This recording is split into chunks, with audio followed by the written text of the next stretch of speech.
A little bit about my work and my history. I'm 80 years old and I've been making ceramics for the past 50 years.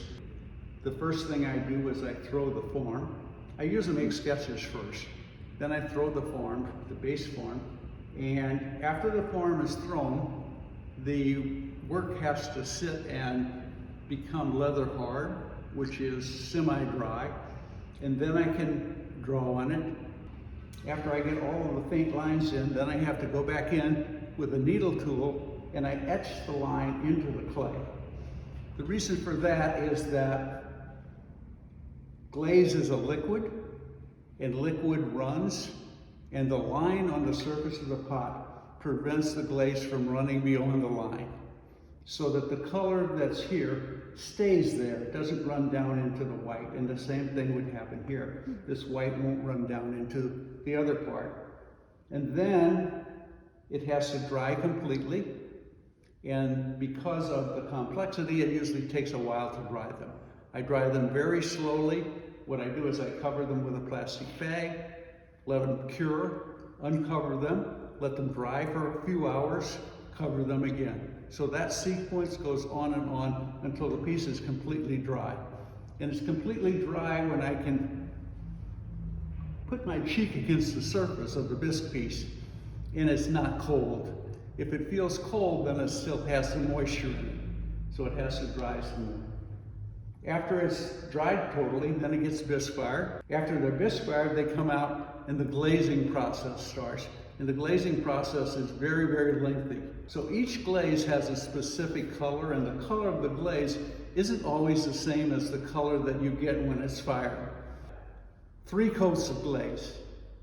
1 coat, it has to dry. The 2nd coat, it has to dry. The 3rd coat, it has to dry. Once all of the glaze is put on and I'm satisfied with the color of the glaze, then it gets the final firing, and the final firing is a raku firing. And the raku firing, you fire it to, I fire it in a kiln, goes up to 1,800 degrees, a little more or less sometime. And then it gets withdrawn from the kiln at that temperature. It comes out and it goes into, I use garbage cans, it goes into a garbage can, and then it gets a combustible thrown on top of it. The combustible I usually use is sawdust or wood chips. Once it's in the kiln or in the bucket, what happens to the glaze is that because of the combustion of the wood, the atmosphere in the garbage can is now a carbon atmosphere instead of an oxygen atmosphere. And that carbon atmosphere allows some of the glazes that have a metallic surface or copper in them to be reduced. And they can come out in a variety of different colors, depending on the percentages of chemicals that are in each of the glazes. So this is an interesting piece, okay, for a number of different reasons. One, it's about one of the hurricanes that hit the Texas-Louisiana coast, and 2, it's about the image that's created in a storm.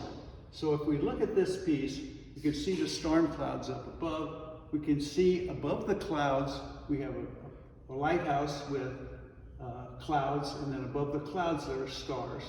There's stars and a little moon that's in the side of the lighthouse window.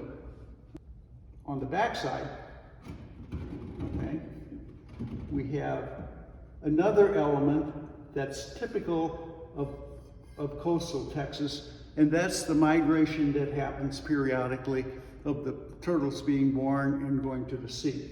So from a distance, you see the shape of this. As you get closer to it, different things begin to reveal themselves.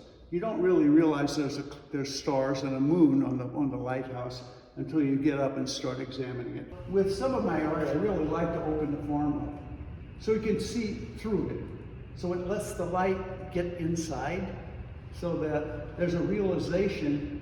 Actually, it's sort of a way to complement my ability to throw, because the thinness in here lets you know how thin this piece was. And this one has some borrowed art, sort of.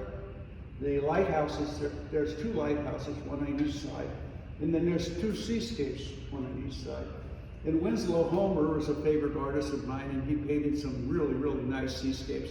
So I viewed his paintings of seascapes in terms of dealing with the drawings that I created for the seascapes. So this piece is after Winslow Homer. So this work, you're not going to see anything like this work anyplace else, I don't think. I've never seen anything this similar to my work.